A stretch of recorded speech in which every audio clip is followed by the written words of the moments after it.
Have you ever felt like you're missing something crucial in understanding women? What if I told you there are unspoken signals, subtle red flags she's putting out that you're just not seeing? We're about to expose the hidden psychological cues women use to show disinterest or incompatibility. And trust me, she definitely doesn't want you to know we're talking about this. Most men misunderstand red flags because they look at women's behavior emotionally, not psychologically. They take actions personally instead of decoding the pattern behind them, and that mistake costs them self-respect, time, and clarity. Because a red flag is never random. A red flag is information. It's not about good or bad, it's about alignment, readiness, and unresolved truth. When she says she's confused, what she really means is not that she doesn't know what she wants. She knows exactly what she wants. She just doesn't want it with you, or she wants something from you without committing to you. Confusion is often a polite way of avoiding accountability. Emotionally mature people aren't confused about attraction. They may be cautious, they may move slowly, but confusion appears when someone enjoys attention more than direction. When she keeps bringing up her past relationships, especially in a way that paints her as the victim every single time, that's not vulnerability, it's rehearsal. It means the wounds are still open and you're being invited into a story where the ending is already written. A person who has healed speaks with reflection. A person who hasn't healed speaks with resentment. And resentment always leaks into new connections, no matter how much chemistry exists. If she constantly tests you, disappears, returns, pulls away when things feel stable, or creates emotional chaos just to see how you react, that's not passion. That's insecurity seeking control. Testing is not love's language, it's fear's habit. It shows a nervous system that only feels alive in instability. And no matter how strong you are, eventually you will start mistaking anxiety for desire if you stay long enough. When she demands emotional availability but withdraws the moment you express needs of your own, that's imbalance revealing itself. Emotional maturity is reciprocal. If she can cry on your shoulder but can't sit with your discomfort, she's not ready for partnership. She's looking for regulation. And when one person becomes the emotional container while the other avoids responsibility, attraction slowly turns into exhaustion. If she labels all men as toxic, narcissistic, or incapable of commitment, pay attention. Not because men are perfect, but because patterns tell stories. When someone repeatedly ends up with the same type of partner, the common denominator isn't fate, it's selection. And when accountability is missing, growth is impossible. Awareness begins when someone asks, "Why do I keep choosing this?" Not, "Why does this keep happening to me?" When she moves too fast emotionally, calling you her safe place, soulmate, or emotional home within weeks, it might feel flattering, but intensity without foundation is a warning sign. Real intimacy grows with time, consistency, and shared reality. Emotional acceleration often hides emotional instability. What rises too quickly often collapses just as fast. If she keeps you secret, avoids clarity, or resists defining the relationship while still expecting loyalty, that's not independence, it's convenience. Ambiguity benefits the person who wants access without responsibility. And the longer you accept unclear terms, the more you teach her that your standards are negotiable. When she becomes distant after intimacy, emotional or physical, that withdrawal isn't accidental. It's often the result of unresolved attachment patterns. Some people crave closeness, but panic once they receive it. They confuse safety with boredom because chaos is what feels familiar. And familiarity, even when painful, feels safer than the unknown. If she constantly seeks validation through attention, social media, or external affirmation, yet dismisses reassurance when you offer it, that's a sign of an internal void. No amount of love can fill what self-worth hasn't built. And you cannot compete with someone's need to be desired by everyone. When she avoids difficult conversations, shuts down when conflict arises, or uses silence as punishment, understand this clearly. Communication avoidance is not peacekeeping, it's emotional immaturity. Healthy connection requires discomfort. Anyone who fears conversation more than disconnection will eventually choose distance over growth. And perhaps the most misunderstood red flag of all, when she says, "I'm not ready for a relationship right now." Believe her, not as rejection, but as truth. It doesn't mean she won't be ready someday. It means she's not ready with you, or not ready to do the work required for stability. Readiness is not about timing, it's about capacity. Red flags are not instructions to fix, save, or tolerate.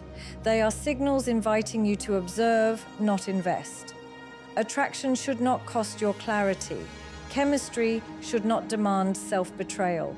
And love should never require you to shrink your standards just to keep someone interested.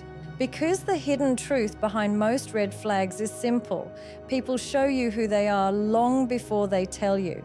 And the strongest position you can ever take is not trying to change what you see, but having the courage to accept it.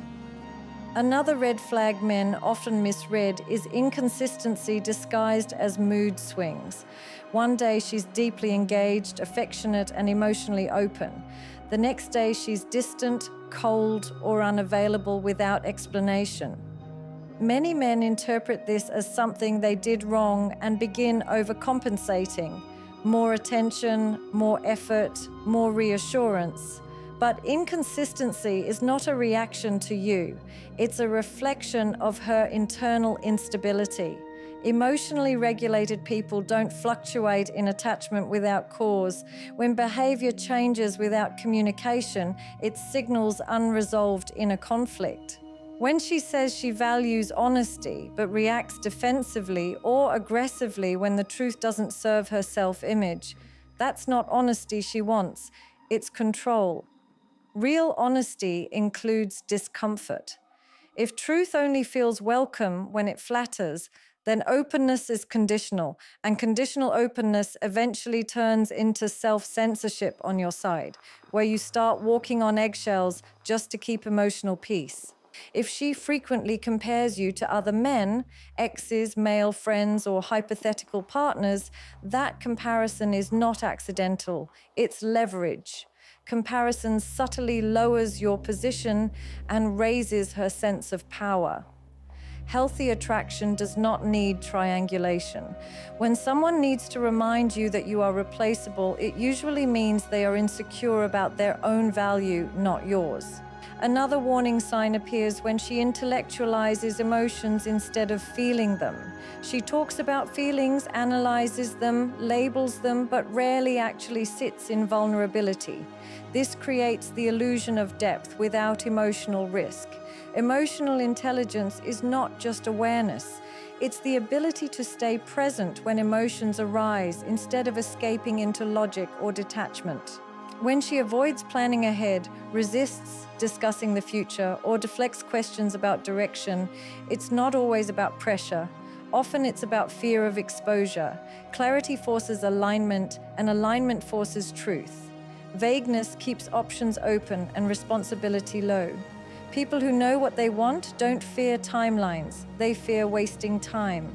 If she expects you to read her mind, then punishes you emotionally when you don't, that's not romance, it's emotional immaturity. Healthy partners express needs. Unhealthy dynamics rely on silent expectations. And silent expectations always lead to resentment because you are being judged by rules you were never told existed.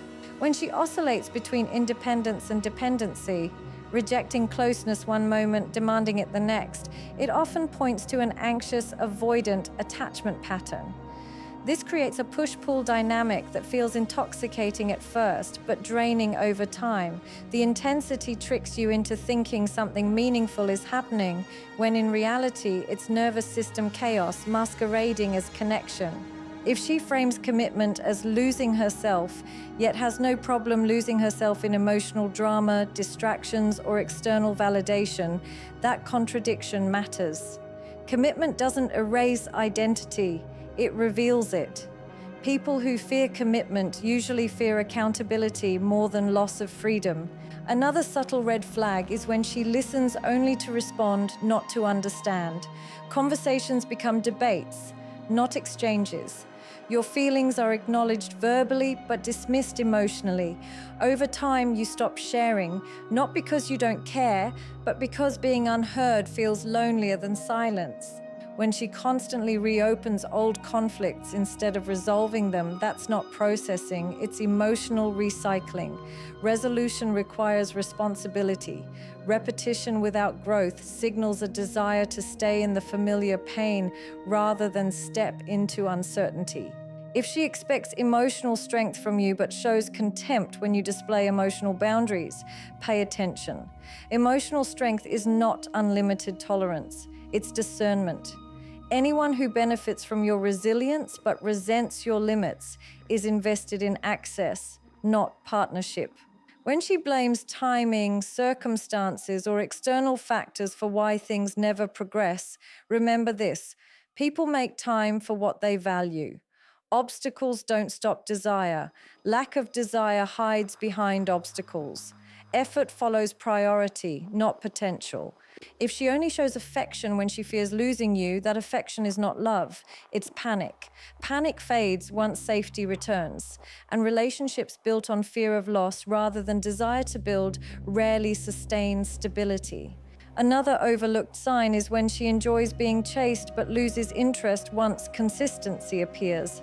That dynamic reveals someone who is addicted to validation, not connection. Pursuit excites the ego. Presence requires maturity.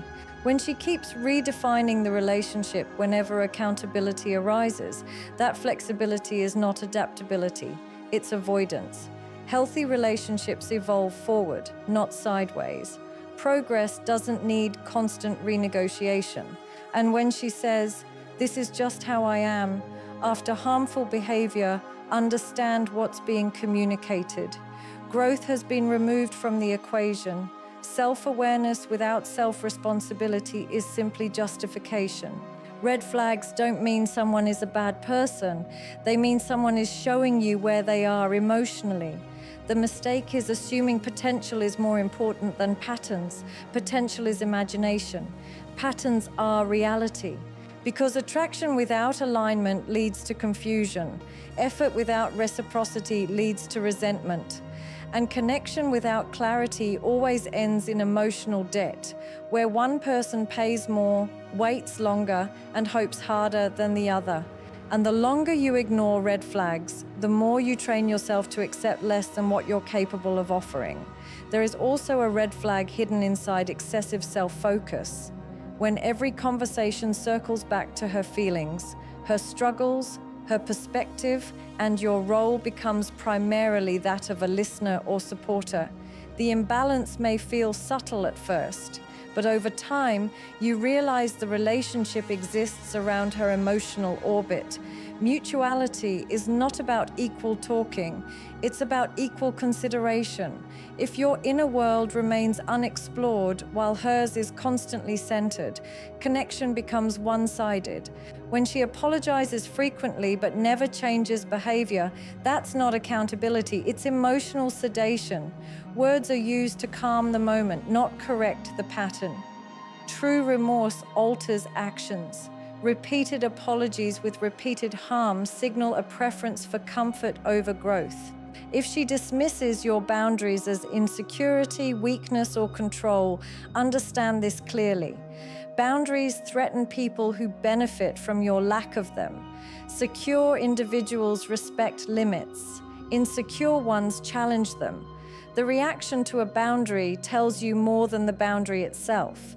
Another quiet red flag appears when she mirrors your personality, values, or desires too perfectly in the early stages.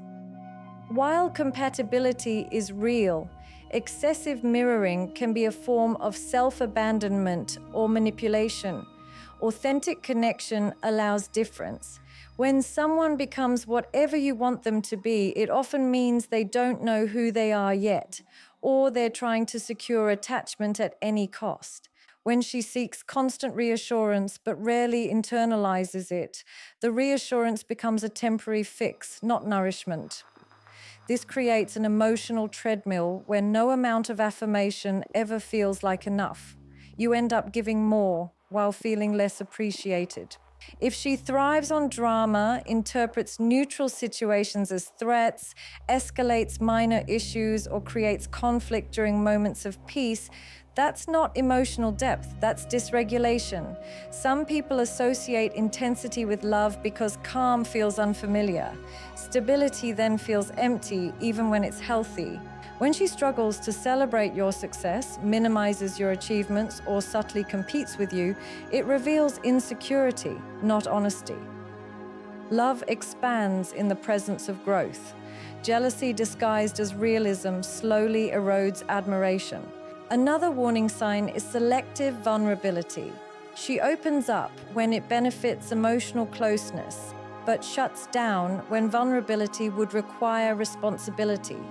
Vulnerability without ownership becomes performance. Real openness includes the willingness to be seen in imperfection and still show up consistently. If she repeatedly threatens to leave during conflict, even casually, that threat destabilizes trust.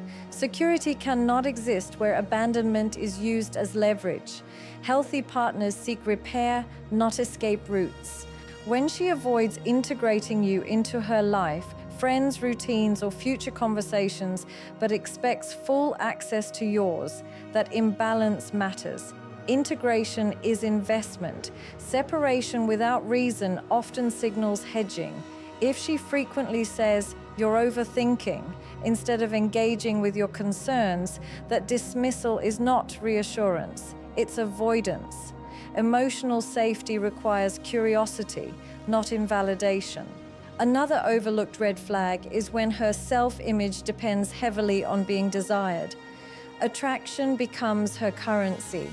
When desirability defines worth, relationships turn transactional. Attention given, attention withdrawn, value fluctuating with validation.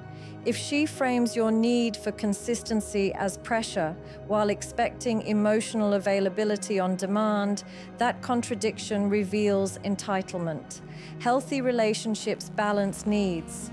One-sided flexibility breeds quiet resentment. When she holds you to standards she doesn't hold herself to, that double standard slowly reshapes power. Equality isn't perfection, it's fairness. And fairness cannot survive selective accountability. If she uses humor to deflect serious conversations, the laughter may feel light, but the avoidance remains heavy. Some people joke not because they're relaxed, but because they're afraid to feel. When she keeps you emotionally close but practically distant, late replies, cancelled plans, vague availability, that mismatch signals ambivalence. Desire seeks proximity. Ambivalence seeks control without closeness. If she expects you to heal her wounds but resists healing them herself, the relationship becomes a project, not a partnership. And projects exhaust love faster than conflict ever could. The most dangerous red flag is not chaos, conflict, or even avoidance. It's the slow erosion of your self-trust. When you start questioning your intuition, minimizing your needs, or rationalizing behavior that once felt unacceptable, that's your internal alarm responding to repeated misalignment. Because red flags are not there to be judged, they are there to be noticed. And ignoring them doesn't make you loyal, it makes you disconnected from yourself. At the end of all this, the real question is not whether she has red flags, everyone does. The real question is whether you are strong enough to stop lying to yourself about what you are seeing. Because red flags don't destroy relationships. Denial does. Excuses do. Hope without evidence does. You don't lose someone by respecting yourself. You lose yourself by tolerating what slowly breaks your clarity. Attraction is not supposed to feel confusing. Love is not meant to feel like anxiety. And connection should never require you to abandon your intuition just to keep someone close. When someone shows you inconsistency, emotional avoidance, manipulation, or imbalance, that is not a challenge to prove your worth. It is information asking you to choose wisely. Your value is not measured by how much you can endure, how patient you can be, or how long you can wait for someone to change. Your value is measured by how well you protect your emotional integrity. Understand this deeply. You cannot heal someone who refuses self-awareness. You cannot build stability with someone who is addicted to chaos. And you cannot force readiness into a heart that benefits from ambiguity. Love does not require self-sacrifice at the level of self-erasure. Many people stay because they believe leaving means failure. But staying in a dynamic that drains you is not loyalty, it's fear. Fear of starting over, fear of being alone, fear of accepting that chemistry does not equal compatibility. Yet loneliness inside a relationship is far more damaging than solitude outside of one. When you ignore red flags, you teach others how to treat you. When you justify behavior that hurts you, you lower the cost of access to your life. And when you stay silent about your needs, you silently agree to their absence. You are not here to convince anyone of your worth. The right connection recognizes it without persuasion. The right partner doesn't require you to shrink, chase, explain, or overextend just to feel secure. They meet you in clarity, not confusion. Let go of the fantasy that potential matters more than patterns. Potential is imagined, patterns are real. And people do not change because you love them harder. They change when they decide to face themselves. Your responsibility is not to fix, rescue, or wait. Your responsibility is to observe, choose, and walk away when necessary, with dignity, not anger, with clarity, not bitterness, with self-respect, not regret. Because the strongest move you will ever make is not holding on. It is knowing when to let go. And when you finally choose yourself, red flags lose their power. They become what they were always meant to be, guidance, not temptation. And the moment you stop ignoring the truth, you stop attracting what disrespects it.